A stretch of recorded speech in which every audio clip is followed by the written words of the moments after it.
Hello, a very, very warm welcome to the Gita Decoded. We are now covering chapter 18. We've done one episode in chapter 18 thus far, and this is the second episode.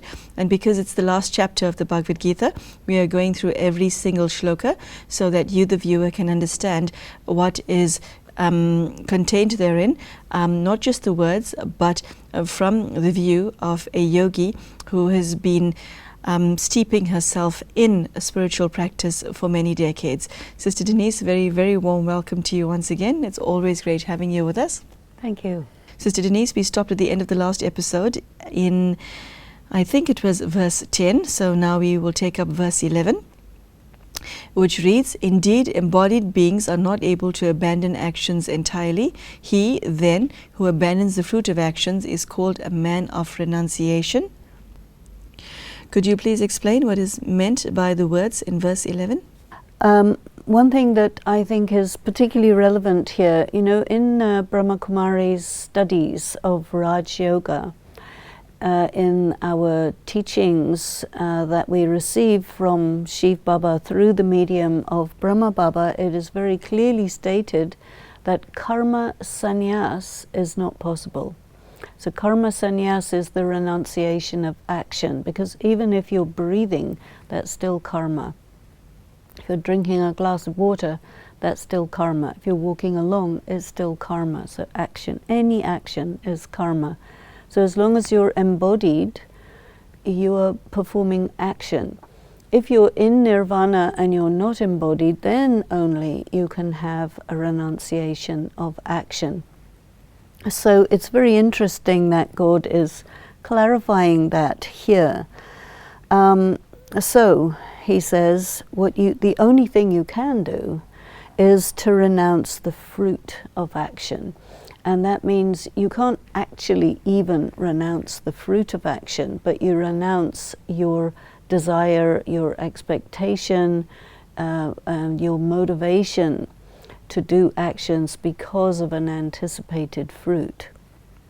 So this is a very refined, clear definition of renunciation. So if a person wants to really be a good Raj Yogi, this verse is going to help the person to evaluate your motivation, why you're doing what you're doing, and are you really doing the action purely in that most Sattvic state of intention. So it asks you to look at your motives. It does. Yeah, so Sister Denise, somebody who engages in spiritual practice and who takes this very seriously has to be introspective, mustn't he? Yes. Because none of the answers to the questions that you're asking can come to you if you're outward looking. You have to look inside, yes. And not just once, continuously.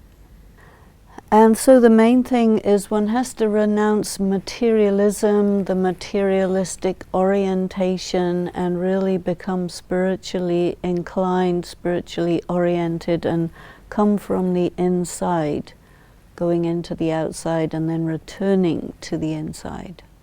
So being internalized is your ground of being.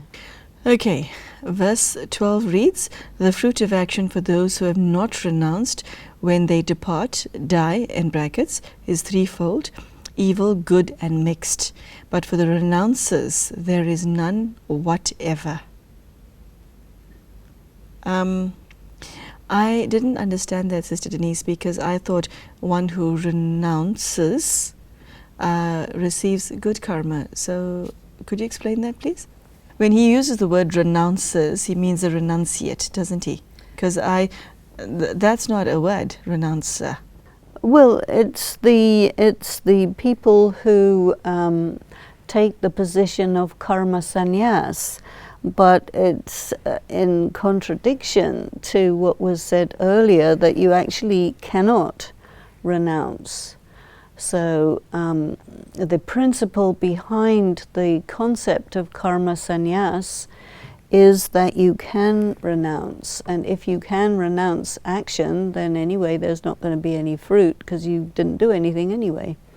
But the first part of the stanza speaks about those who have not renounced. And here I would say that we're referring to a person who has not renounced the fruit of action.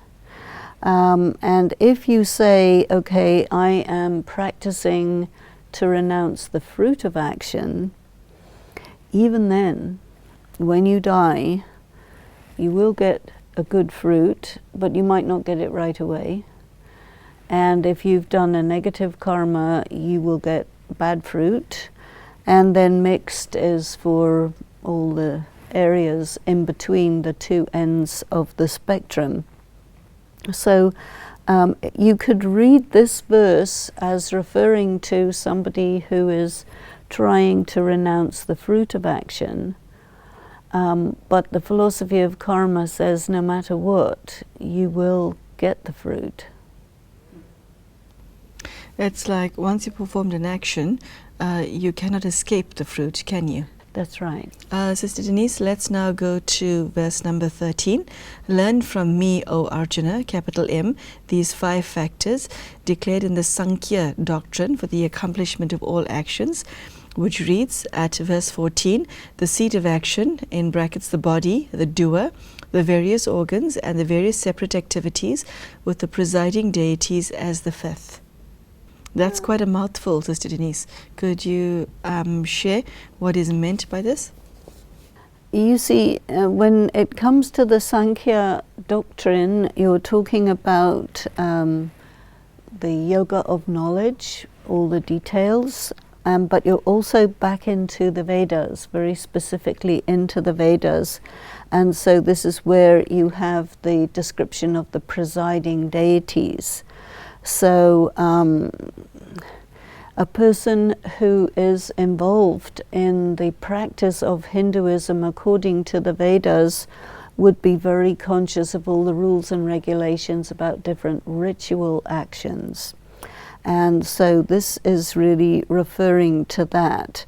And I think that we probably would not go into it because in our series we are looking at the Gita knowledge, but we aren't really looking at the Vedic knowledge. And I think this really does apply to the Vedic knowledge specifically. Okay, then Sister Denise, in light of what you just said, I'm going to skip a few verses. Let us now go to verse number 17. He whose state of mind is not egoistic. I think there comes your humility answer here.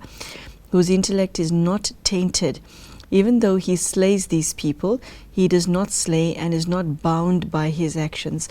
I take it that God is referring to the war again. Okay, and is taking Arjuna back because that is the reason for the entire conversation in the first place. But what would you say the rest of the verse means? I think it's quite good to focus on this word egoistic. And he talks about the state of mind, which is the sthiti.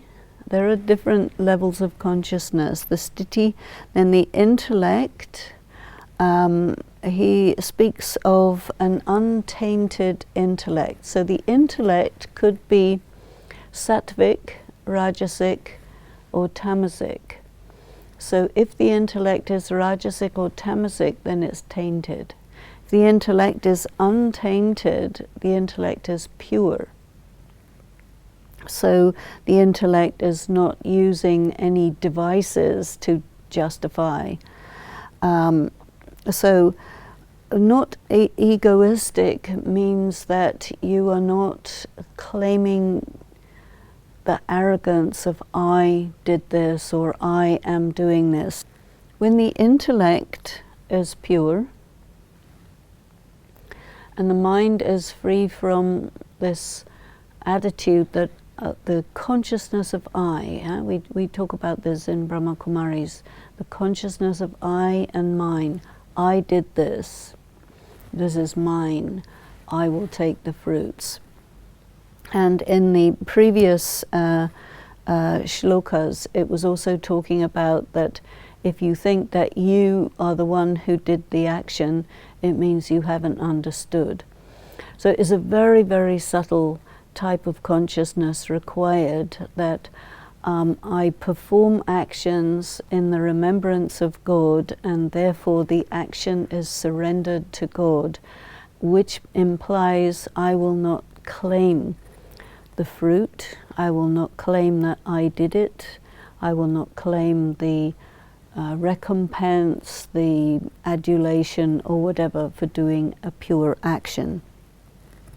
So in the third line, even though he slays these people, it says he does not slay. This is a very, very tricky shloka to deal with because of the act of killing. And if you are in the military, and of course here Arjuna is performing a military function of slaying the people, first of all, he has to be completely away from the thought that these are my relatives, because he doesn't mind slaying as long as they're not his relatives. And then I think what God is saying is, look, these people, you need to not think of them as your relatives. That's one level. You need to understand they're already dead. That's another level. This whole thing repeats identically. So you're just going through the motions of something that is destined. And in another area, he says, Arjuna, you are destined to have a very high destiny, so that this act that you are classifying as a negative action cannot be a negative action because of the fact that you are doing it in obedience to the instructions of God, and this is what changes the quality of the action. And so this is quite a difficult shloka to apply practically, because people will feel, well, how do I know God is telling me to do this? And you may be aware in the court system there may be criminals who say, well, I was inspired to kill this person by God, and then you will send him for psychiatric assessment. So you see how awkward this is. Yeah. Yes, a number of questions are raised as a result of reading that.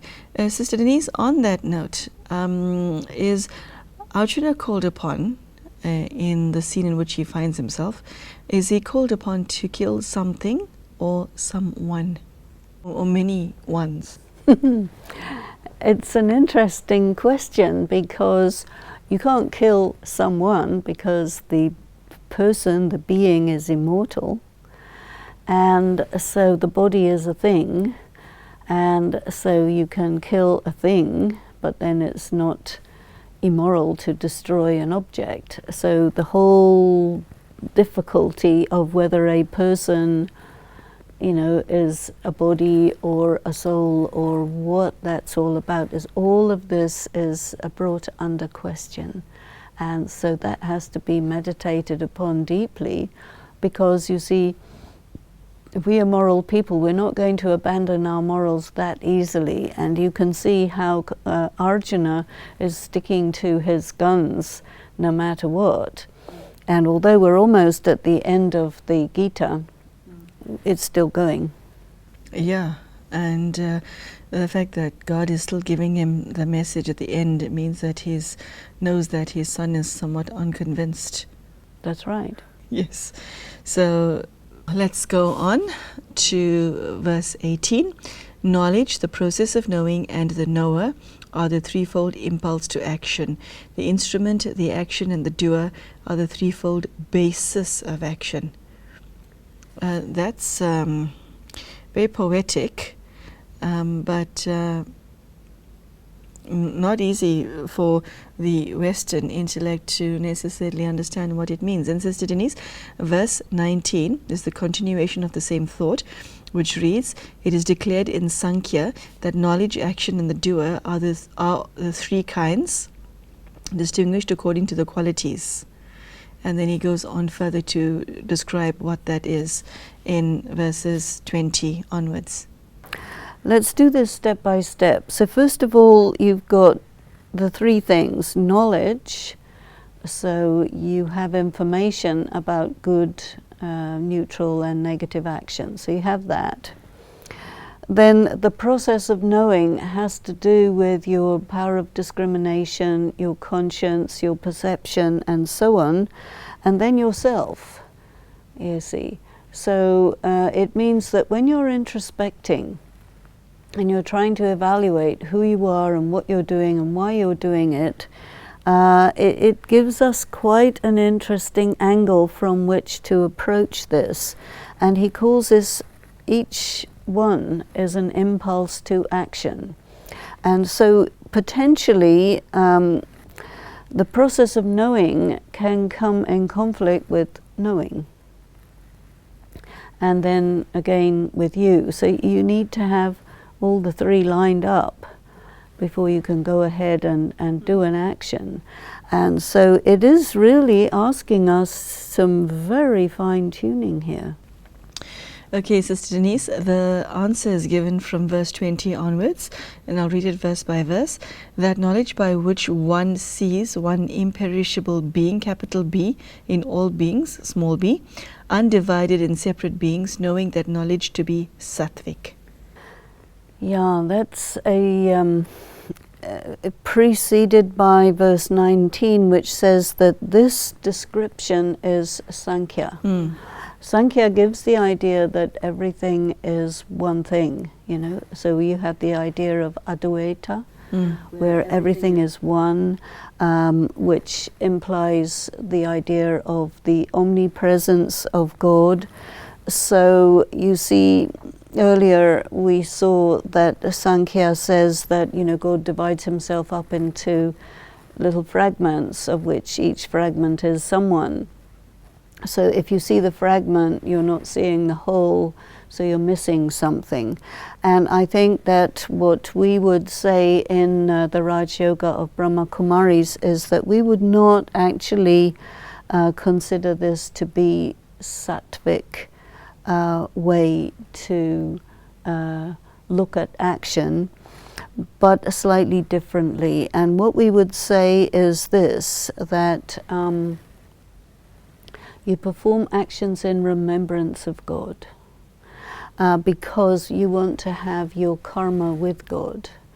And then you're not looking at the person with whom you're interacting, but rather you're looking at the directions, the description of pure action that you're getting from God, doing it as an act under the direction of God. So you want to make a pure action, and the person that you're interacting with is not so important as what you're doing and why you're doing it. We would rather look at it that way.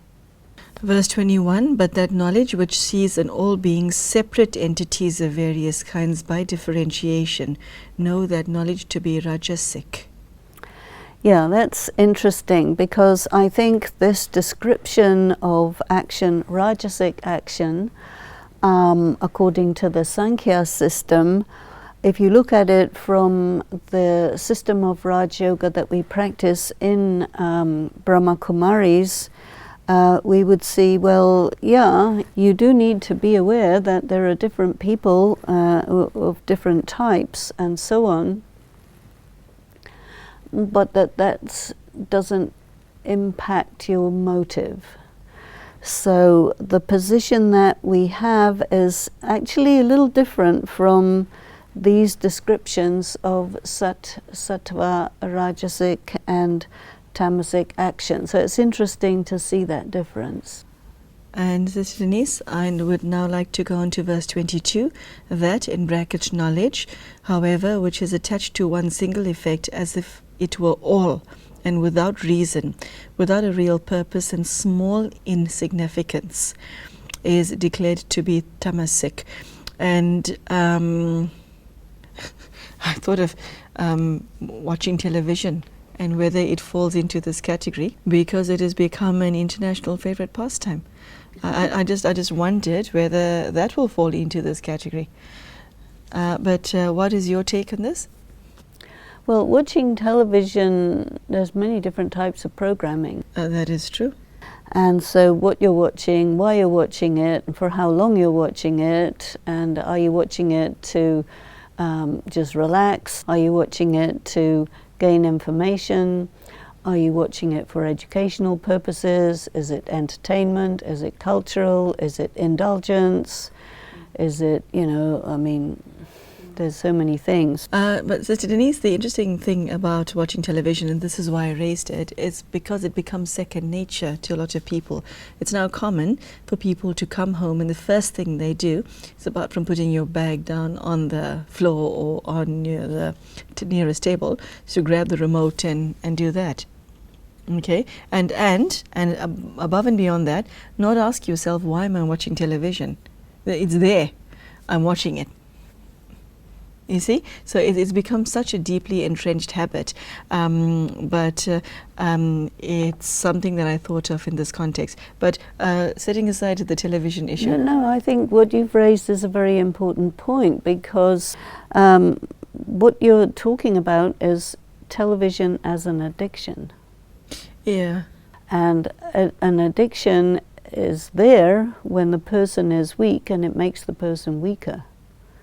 You see, if you arrive at home and there's nothing happening, and you have to get used to the silence, find yourself, decide what you're going to do now, it requires some energy, it requires some focused thought. If you just automatically turn on the TV, you're not living, you know?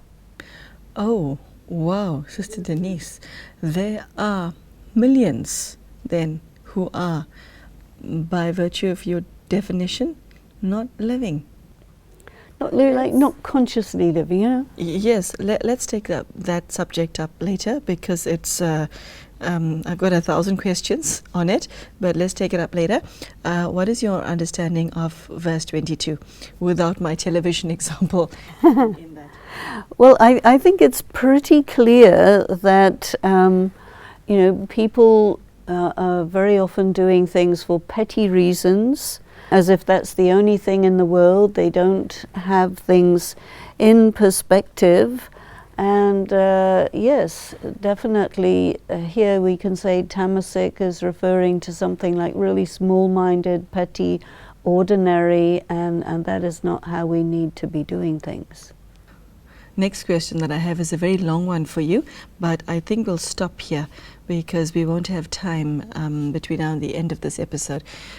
So there you have it. The three gunas have come in again, and God is asking Arjuna to look at our actions, to scrutinize our behavior on such a level that we are aware of the consequences of what we're doing, and not just performing the action, but look at the outcome. I think it's even more than the outcome. We're really looking at what, are we acting from a place of greatness or pettiness, or, our attitude is actually coming into this quite importantly, and asking the question, because it's calling it Sato, Rajo and Tamo action, what kind of person are you? This question is again and again being asked. Thank you, Sister Denise. What kind of person are you? So, wow. Okay. I hope that we can highlight that question and put it on the screen with graphics and maybe some fireworks at the back, so that you can receive that message.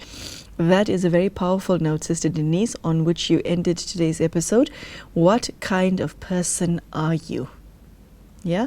And, when one looks at the Bhagavad Gita from the word go until chapter 18, Arjuna was already everything that he was destined to be. But when God met him, he realized that his son was more than what he'd become. And so God's brought out the best in Arjuna by the conversation that ensued between the two of them. So the question Sister Denise leaves us with is not just what type of person you have become, but what type of person would you like to be? I think that's another question. and one that we do not ask ourselves often. So there you go. I hope that you have received the message that is contained in this chapter, and I hope Sister Denise's clarity and wisdom has been of some insight and has been of some value to you, so that you could use it to enrich your own life. I really hope that that is the case for you. Thank you so much for joining us, and we will see you for the next episode. Take care and goodbye.